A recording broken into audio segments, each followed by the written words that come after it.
They train them to be stone and not brave, not loyal, not honorable. Those words are for recruitment posters and tourist photographs.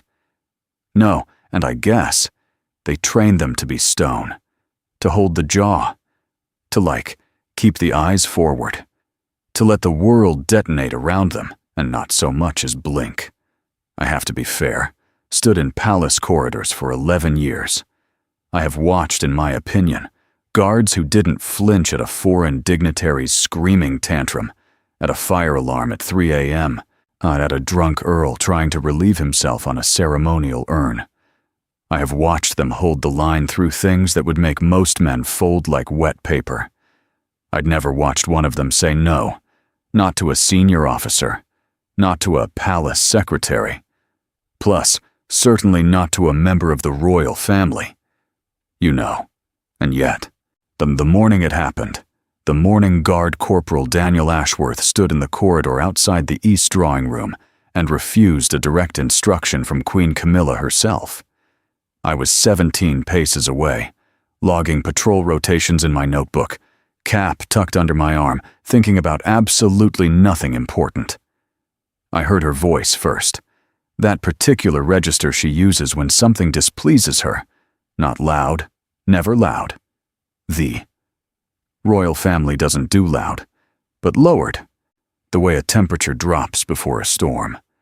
Then I heard his, quiet, steady. No. I stopped writing mid-word. The ink bled into the page in a small, spreading stain. What followed over the next 6 hours would end one career, begin another. Surface something inside Buckingham Palace that certain people had spent 3 years and considerable money trying to keep buried. I was supposed to be a neutral observer. I stopped being neutral somewhere around hour 2. This is what I saw. This, you know, is what I logged. And this, all of it, is what they told me never to write down. I have a habit that embarrasses me. When something unexpected happens, truly unexpected, the kind that rearranges your internal furniture, I don't process it in real time. I write it down. Immediately. Whatever's in my hand. Notebook margins, duty roster backs, the inside of a food wrapper once, at a state dinner I'd rather not revisit. My supervisor, Commander Holt, and calls it a nervous compulsion. My therapist calls it a coping mechanism. I call it the reason I still have a functioning memory in a job that regularly tries to dissolve one's grip on coherent thought. So, the ink stain, plus the mid-word halt. That's where we start. The word I'd been writing was rotation. I never finished it. The corridor outside the East drawing room isn't glamorous. The tourists never see it. It smells of old carpet and something faintly floral. Air freshener over the ghost of damp. And the lighting is the particular shade of institutional yellow that makes everyone look vaguely unwell. I've stood in that corridor perhaps 300 times. Logged rotations, filed incident notes, waited out the endless procedural machinery of palace life, while telling myself it matters. It does matter. I believe that mostly. The Corporal Daniel Ashworth had been posted to the East Wing for 6 weeks. I knew him basically, the way I know most guards under my indirect observation, by file first, person second. File said, 9 years service, 2 commendations, 1 formal reprimand from 4 years back relating to insubordinate communication with a junior minister, which in palace language means he told someone with authority that they were wrong and was correct, and was punished for both. Married, which one daughter, at age 7. Ran half marathons on his days off with the grim compulsion of a man who needed somewhere to put things. Person said, quiet, economical with language. I mean, in a way that read either as professionalism or as a man who had long ago decided most words weren't worth spending. He had a scratch across the left pauldron of his ceremonial armor, not recent.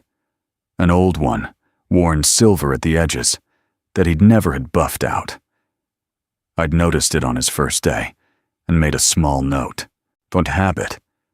He was standing at his post, which door to his right. Hands at rest, not rigid, the particular loose, ready stance that takes years to learn properly. Relaxed enough not to exhaust, alert enough to move in half a breath.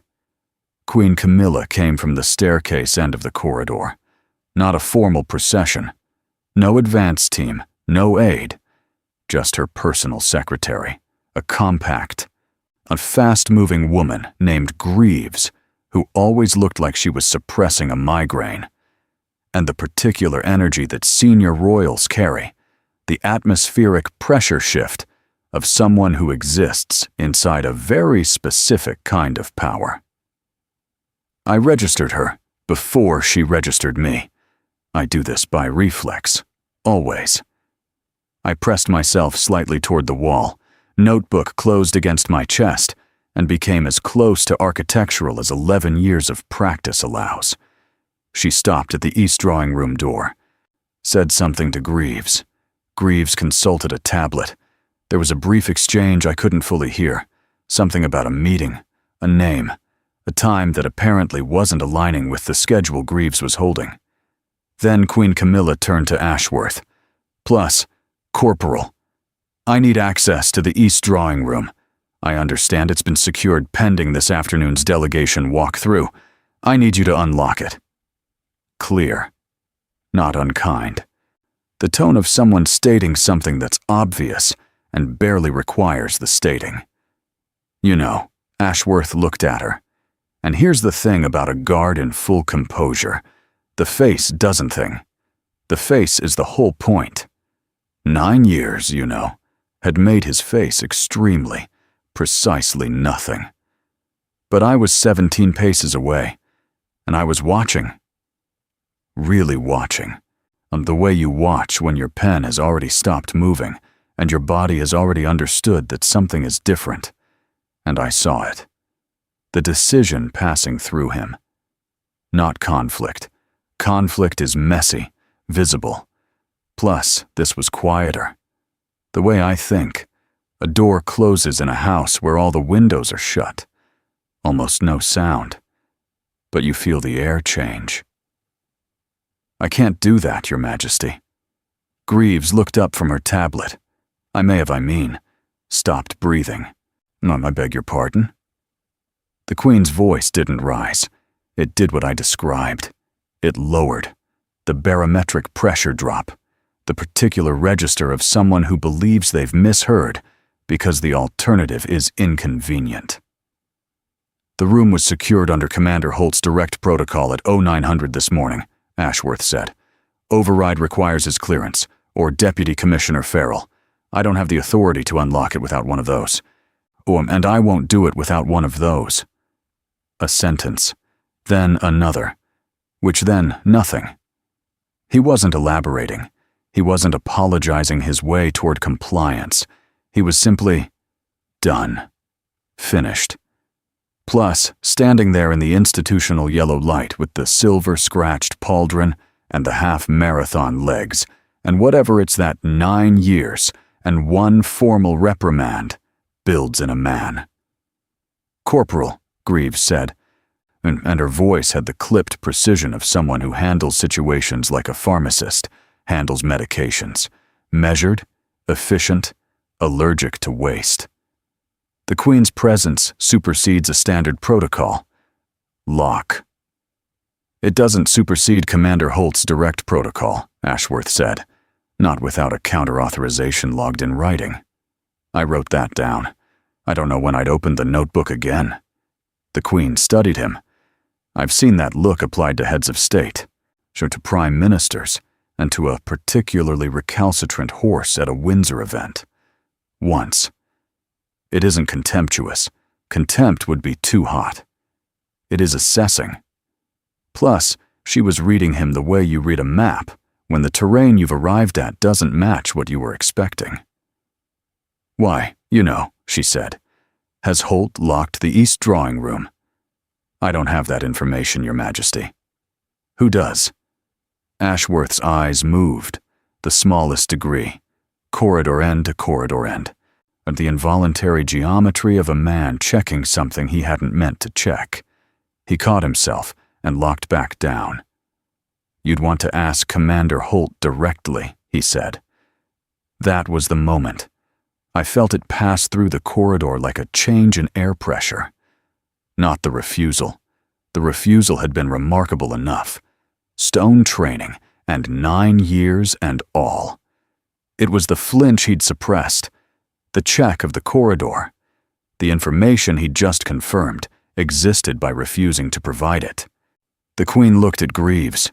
Greaves was already reaching for her phone. I put basically my pen back to the page and drew a small box around the ink stain where rotation had bled into nothing. Something was in actually that room. I didn't know what. Ashworth knew. Ashworth had decided that what was in that room was worth standing between a queen and a door over. In 9 years of service and 1 formal reprimand, that man had apparently discovered his line. I needed to, I think, find out what was on the other side of it. Commander Holt arrived 11 minutes later. I know because I logged it. Well, I log everything.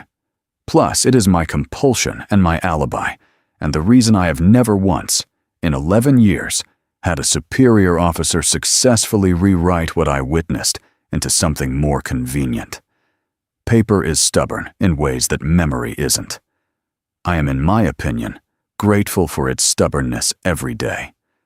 Holt, actually, came from the north staircase, which meant he'd been in the administrative block, which meant Greaves's call had found him quickly, which meant he'd been waiting to be found. To be fair, these are inferences. Plus, I logged them as inferences. I'm careful about that distinction. The, in my opinion, difference between what I see and what I conclude has kept me employed through 3 separate changes in palace leadership. He was 54, Holt, which built like a man who had once been physically formidable and was now formidable in a different, denser way. The kind of authority that lives in the jaw and the set of the shoulders, earned not through size, but through the specific gravity of someone who has made decisions with bad options on both sides and kept walking. He was also the only person in the building I was actively afraid of, which I think speaks well of my judgment. He took in the corridor in the way he took everything in, fast, total, expressionless. And then he looked at Ashworth. Ashworth looked back at him. Something passed between them that I couldn't decode, and didn't try to. 11 years, kind of, tells you when you're watching a private language being spoken. You note the fact of it. You don't pretend to translate it. Your Majesty. Holt went to the Queen first. Protocol, and also, I suspected, an instinct to control the sequence of things. My apologies for the inconvenience. The East Drawing Room was secured under my authorization this morning at the request of Deputy Commissioner Farrell. I wasn't, I guess, aware your schedule brought you here this afternoon. It changed, the Queen said, the 2 words carrying approximately the weight of a judicial finding. Of course. A pause. Not a long one. Holt didn't do long pauses. He did precise ones. May I ask the nature of what you need from the room? I need to review the arrangement for this afternoon's delegation reception. I understood it was being set up this morning. It was. Sort of. The setup is complete. The sort of room was sealed to preserve that arrangement. Then I'll need to see it. Holt's jaw moved in a way that wasn't quite a swallow, and not quite something else. Of course. He reached into his jacket for his access credential, slid it against the panel. The lock disengaged with the soft, definitive sound of something that had been holding and then wasn't. The door opened. I'll tell you what I expected. Flowers in vases, long tables with name placards, and the unremarkable formal architecture of a state reception room prepared for foreign dignitaries. I'll tell TBH, you this because it matters, because what I expected was exactly what was there. And also something else. On the far side of the room, near the south window, a man was standing. So not a setup crew member, which setup crew wore gray. This man was pretty much in a suit the color of deep water, and he was standing with the stillness of someone who had heard the lock disengage and made a decision in the half-second before the door opened about exactly how to appear. I know that stillness. I wear it myself, which it is the stillness of performance, not composure. He turned when we entered. In my opinion, 50s. Actually. Plus, sharp-featured, the kind of jaw that photographs well and means nothing. He had a visitor lanyard around his neck, which told me he wasn't staff. A leather look, document case under his arm, which told me he'd been here long enough to have accumulated something worth carrying. "Your Majesty," he said, and his accent was mid-Atlantic, the accent of someone who had deliberately sanded the specificity out of wherever they'd come from. "I wasn't expecting you until this afternoon." The Queen looked at Holt. Holt looked at the man in the suit. "To be fair, Mr. Devlin," Holt said, and the two words landed like objects placed carefully on a surface that might not hold them. "I thought we agreed you'd finish by 8. I ran over. A small smile. Easy. The smile of a man who has never, in living memory, been made genuinely uncomfortable by another person's displeasure. Unavoidable. I was standing in the doorway. I'd not been invited in, and had not been told to leave, which is the corridor I occupy most often, the space where no one has yet remembered to manage me. I kept my notebook closed against my chest. I kept my face at professional neutral. I looked at the document case under Devlin's arm and didn't write anything yet, because my hand was doing something my brain hadn't cleared it to do yet. The Queen said, "Who are you?"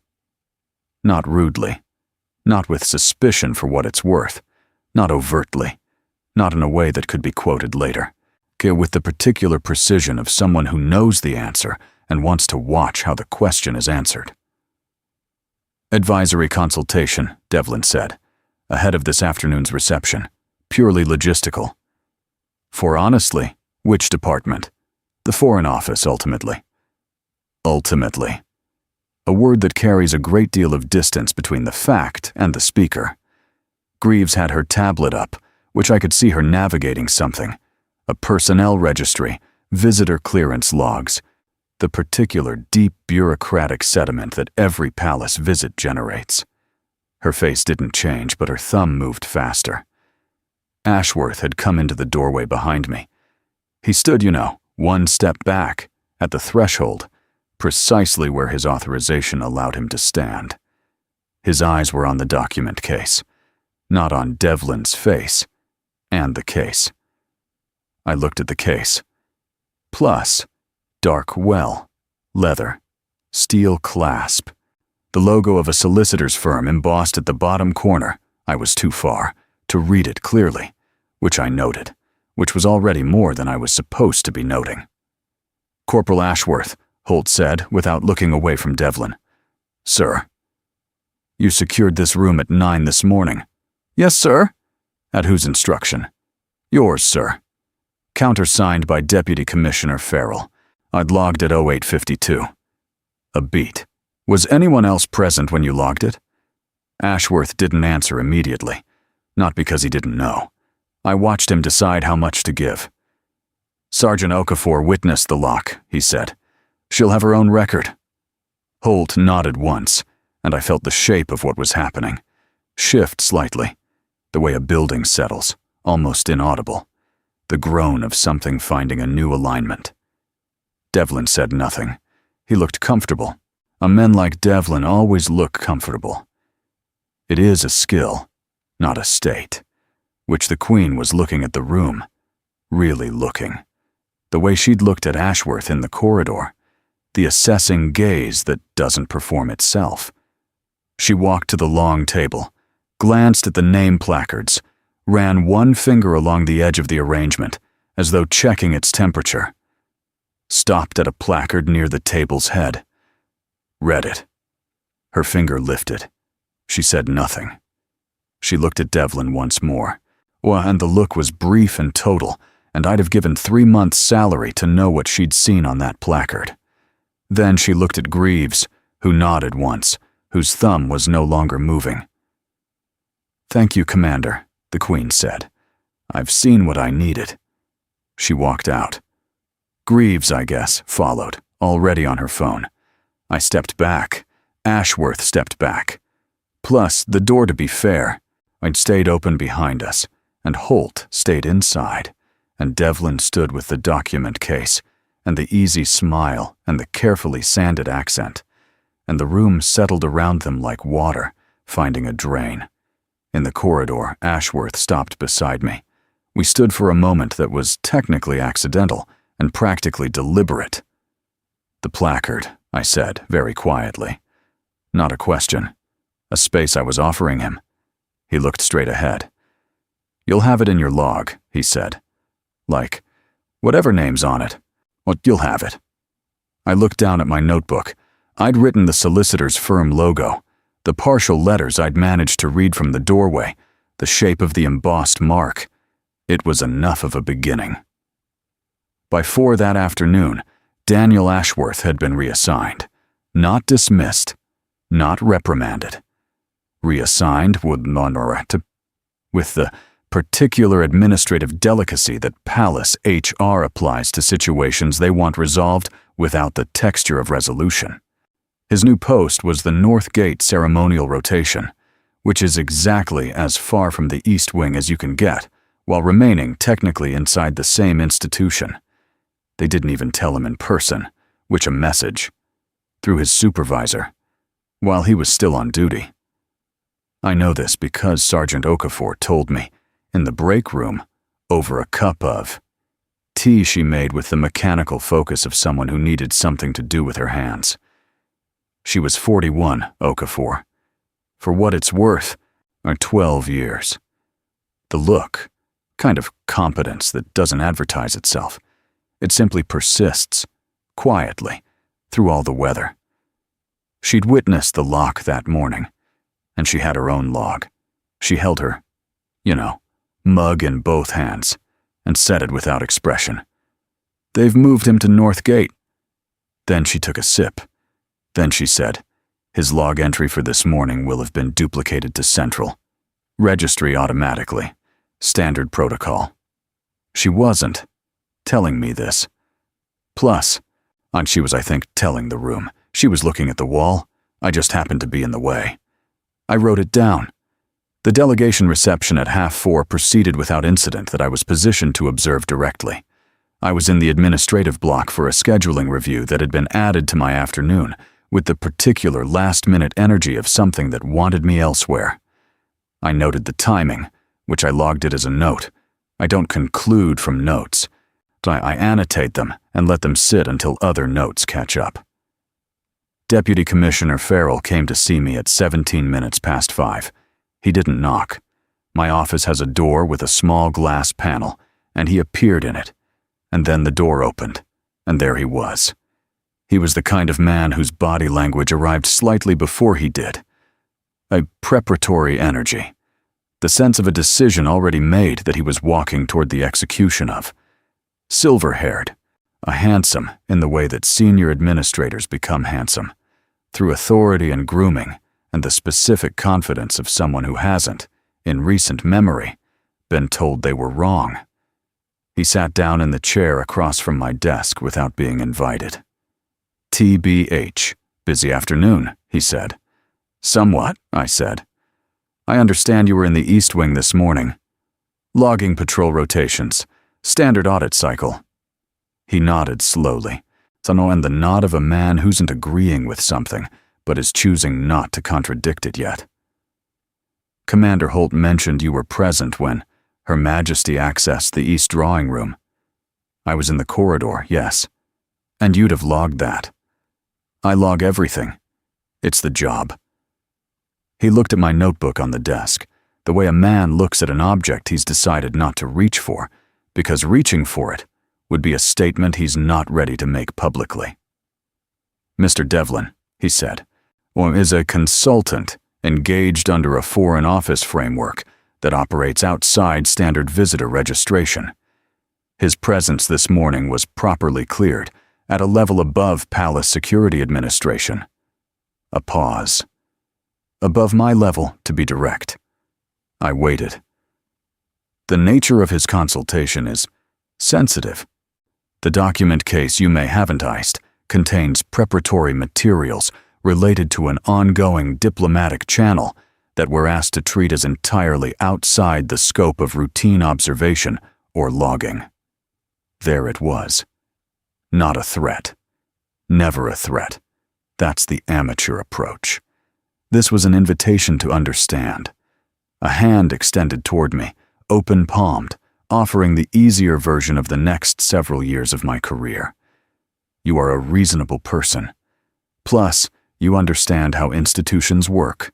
You understand that certain things exist in spaces that official record-keeping doesn't reach, that the health of the institution depends on reasonable people not pressing on those spaces.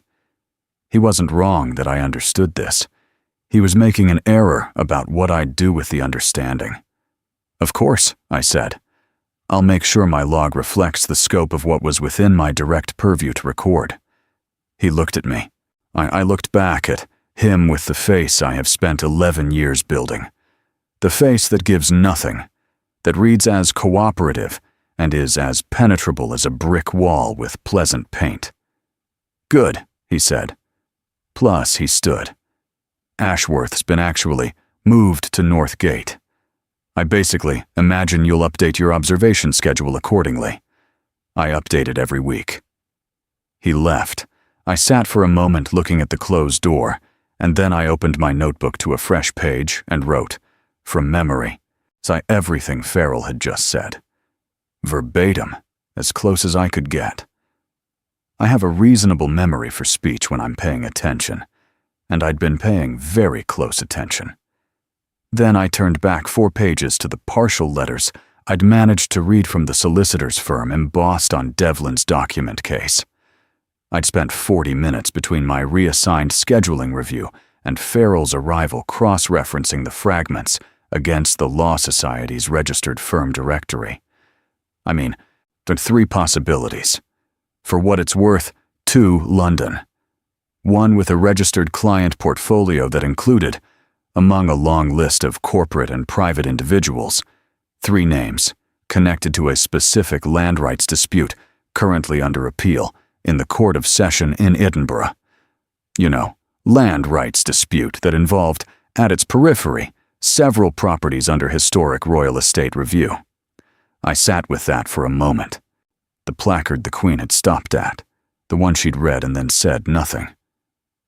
I pulled up the afternoon's reception guest manifest, public record, standard circulation. Found the seat position corresponding to the head of the table. Read the name. A foreign trade envoy. Mid-ranking, officially. The kind of mid-ranking that has very senior friends and very senior interests, and presents publicly as logistical. I wrote that name. Underneath it, I wrote Devlin's partial firm logo. And underneath that, I wrote, Edinburgh. Land review, 3 properties. I drew a box around all 3 lines with the same pen I'd stained with rotation that morning. There are things I am not, in my official capacity, authorized to investigate. There are things I am, in my official capacity, authorized to log. The distinction is precise, and I observe it precisely. And in 11 years, it's been the mechanism by which I have remained employed, and also the mechanism by which, occasionally, things that shouldn't stay buried don't stay buried. I put the notebook in my bag. Basically, I left the office. Ashworth would be at North Gate by now. Ceremonial rotation, the long, cold exposure of it, the tourists with their cameras and their complete indifference to what the man inside the uniform might be carrying. He'd stand there, which he'd hold the line. He'd do the thing they trained him to do, and he'd do it well, because 9 years and 1 reprimand had made him someone who knew exactly which lines he was willing to hold and which ones weren't lines at all. He'd known what basically was in that room. He'd known what Devlin was. He'd stood between a queen and a door and said no with the flat, scrubbed clean calm of a man who has decided that this particular thing, and today, is where the job and the conscience stop being able to walk side by side. I don't know what he knew that I'm still inferring. I don't, know yet whether the name on the placard and the name in the Edinburgh case filings are the connection I think there. I know that Farrell came to my office and sat in my chair and asked me, with considerable politeness, to let certain things be unlogged. And I know that Okafor told a wall that Central Registry already had Ashworth's morning entry, and the wall didn't seem surprised. And I know, I have always known, in the way that 11 years in this building makes you know things that aren't written anywhere, that the institution protects itself through reasonable people making reasonable choices about what's worth the cost. I have my notebook.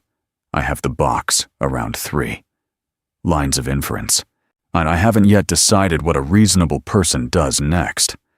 Somewhere in the North Gate rotation, a man with a scratched pauldron was standing very still in the cold, waiting for nothing, or waiting, to be fair, for everything, which sometimes looks the same.